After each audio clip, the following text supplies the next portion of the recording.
And today I also watched this strange spin-off, sort of, from Charles Dickens.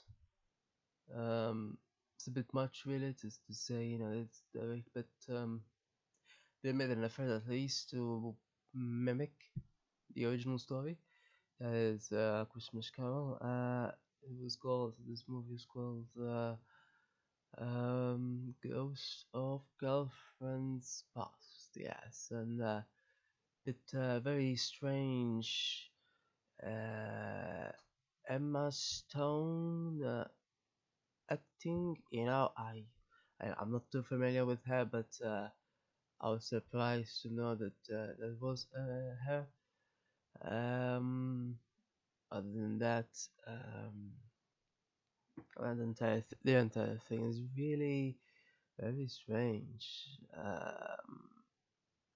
But and again, the problem is that I didn't find it really funny.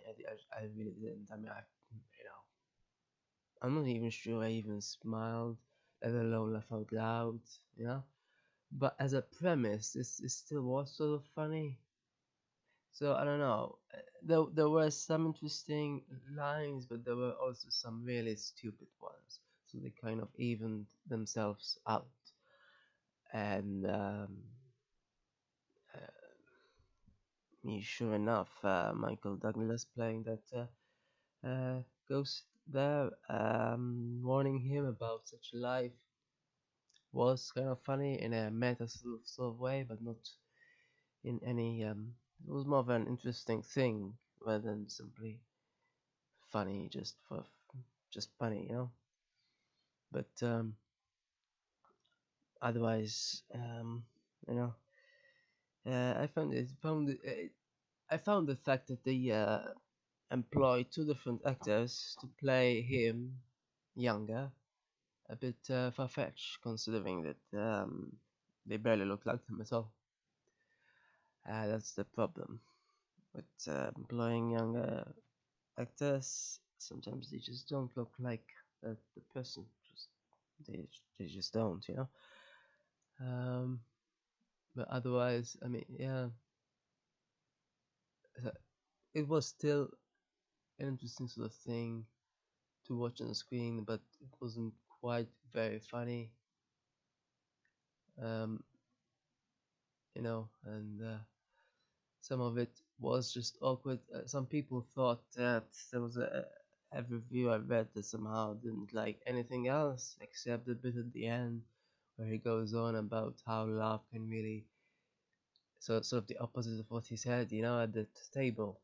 So suddenly he believes in love. Suddenly somehow, personally I found that very artificial because of course he had just set the table earlier, and what's more artificial than some diatribe about love, and then somehow he kissed her as well. I was just about to, I was just expecting him to ask her out, or at least ask her but it's a very strange movie, shall we say? Because you see, on one hand, in some parts, it tries to, y- you know, this thing with so-called picking up. Uh, so you get that, which can be very stereotypical and such. But on the other hand, you get this whole plot that leads to this place where somehow he changes his mind about this whole thing and wants to settle down somehow. But I mean, despite that, just like his supposed love says at the end, how does she know that he'll really settle and he doesn't just disappear in the morning like he did? And there is really nowhere to know, really. I mean, he just shows her the fact that he supposedly kept the photo with him. This, despite earlier in the movie, being incredulous about having even ever said that. So how is the audience supposed to, so-called, in inverted commas, marry the fact that he said that, and somehow at the same time he really, really uh, did store it in his. Which, by the way, yeah, one of the goofs was the fact that it wouldn't have been able to be stored because it was too big for the wallet. Um, so I suppose that sort of hints a bit towards this whole thing. So it's artificial, though. That's the thing. I mean, obviously they do try to copy the format of A Christmas Carol, but it doesn't quite pass off as genuine, even in what it tries to do with regards to relationships. It just doesn't.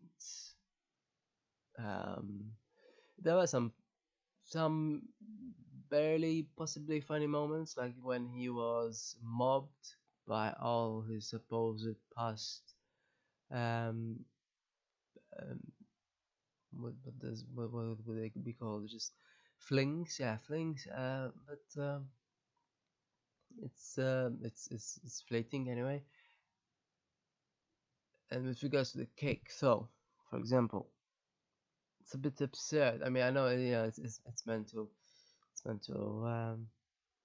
be funny, but it wasn't that funny either. That much funny. Obviously, it's used as a device for the wedding breakup and such.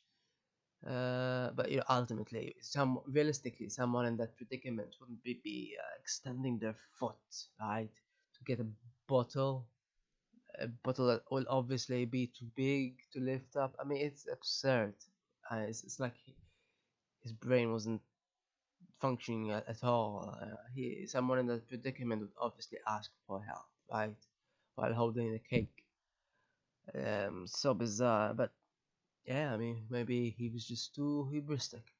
And by the way, this made so much money, right? It's incredible. Like about 40 million here, it seems like.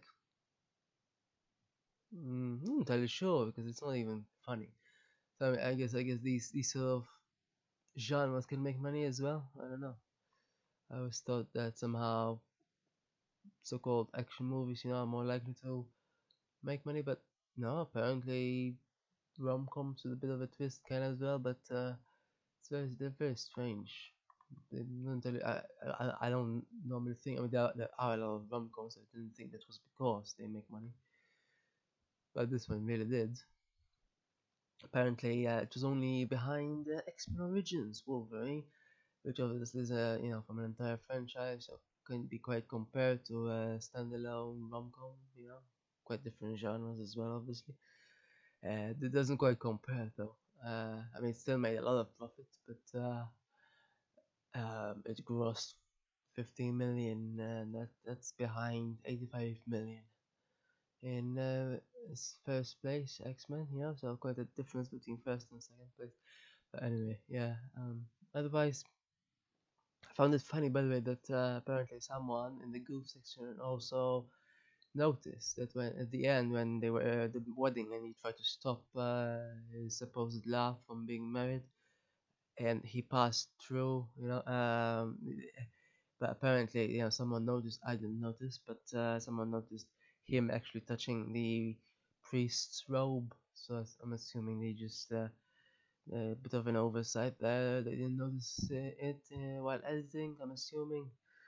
Otherwise, yeah, I'm assuming it's some video effect to do with regards to the passing through and such, or maybe green screen or something. I found though some parts really truly unbelievable though, like when he meets the was it the grooms, I think, no, not the that would be his mom, the bride's mother, and somehow he must have thought she was a ghost or something, so he tried to touch her. And where would he touch her? Of course, yeah. But then what I found unbelievable is the fact that she actually seemed happy about it. She didn't just slap him or something. That's completely unbelievable. The fact that it's one thing for some words to work, introducing someone, but it's not quite that is something else. That is, it shouldn't have worked at all. So that's far off, far fetched. Very much. which I think can also describe the entire movie in a nutshell.